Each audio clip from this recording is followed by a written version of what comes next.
जय हिंद साथियों, आप सभी का अपने यूट्यूब चैनल पर स्वागत है। इस वीडियो में देखेंगे G20 के बारे में। आगामी सभी परीक्षाओं के लिए महत्वपूर्ण टॉपिक है G20। आपको बता दें G20 यहाँ पर बहुत कम मैटर लिया गया है, क्योंकि आप भी जानते हैं उसमें बहुत बैठक हुई हैं, कई जगह बैठक हुई हैं। उतना याद करना इतना आसान नहीं है। उसको आप किसी करंट अफेयर्स की बुक से भी पढ़ सकते हैं, लेकिन यहाँ पर कुछ महत्वपूर्ण बिंदु लिए गए हैं। अगर आप इतना पढ़ लेते हैं तो अगर प्रश्न बनता है सामान्य सा तो आप सॉल्व कर देंगे, ठीक है। फिर भी इतना आपको तैयार होना चाहिए G20 के बारे में। हम ये नहीं कह रहे कि इससे प्रश्न बाहर नहीं जाएगा, लेकिन हाँ, आपको प्रश्न मिलने की संभावना इसी वीडियो से होगी।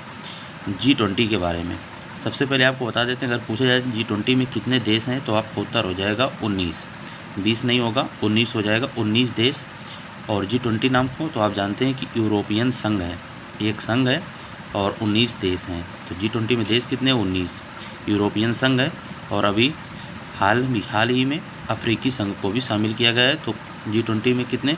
G21 हो गया है, यानी 19 देश, 2 संघ, एक यूरोपियन और एक अफ्रीकी संघ। G20 का 18वां सम्मेलन नई दिल्ली, भारत में हुआ। यह प्रश्न बहुत महत्वपूर्ण है, पूछा जा सकता है। G20 का 18वां सम्मेलन नई दिल्ली, भारत में हुआ है। बात कर लेते हैं G20 की स्थापना कब हुई, तो 26 सितंबर 1999, 1999 यानी 1999 में स्थापना होती है। और प्रथम G20 शिखर सम्मेलन अमेरिका में हुआ 2008 में। G20 के लोगों के बारे में बात कर लेते हैं, तो कमल और पृथ्वी का चित्र आप देखते होंगे। कमल और पृथ्वी का चित्र लोगों में है।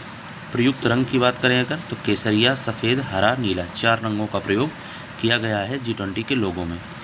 प्रश्न पूछा गया, कमल की पंखुड़ियाँ क्या व्यक्त करती हैं, तो कमल की पंखुड़ियाँ महाद्वीपों को व्यक्त करती हैं। G20 2023 का आदर्श वाक्य क्या है? वसुधैव कुटुंबकम महा उपनिषद से लिया गया है, और जिसको अंग्रेजी में 1 अर्थ 1 फैमिली 1 फ्यूचर भी आपको याद रखना है। 1 अर्थ 1 फैमिली 1 फ्यूचर नोट कर लीजिएगा, बहुत महत्वपूर्ण है। 1 अर्थ 1 फैमिली 1 फ्यूचर।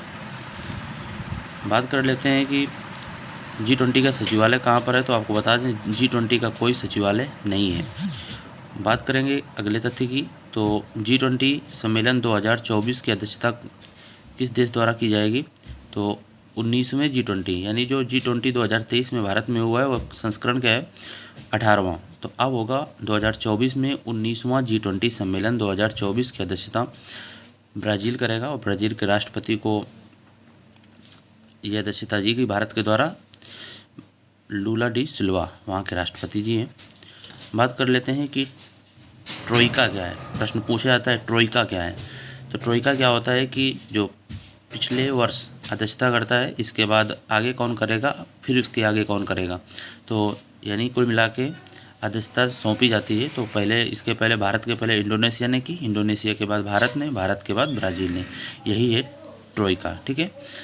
एक महत्वपूर्ण तथ्य है, और ख़ास तौर पे अगर आप उत्तर प्रदेश की परीक्षाएं दे रहे हैं, भारत की अध्यक्षता में 7वीं G20 की बैठक कहां पर आयोजित की गई, यह प्रश्न पूछा जा सकता है।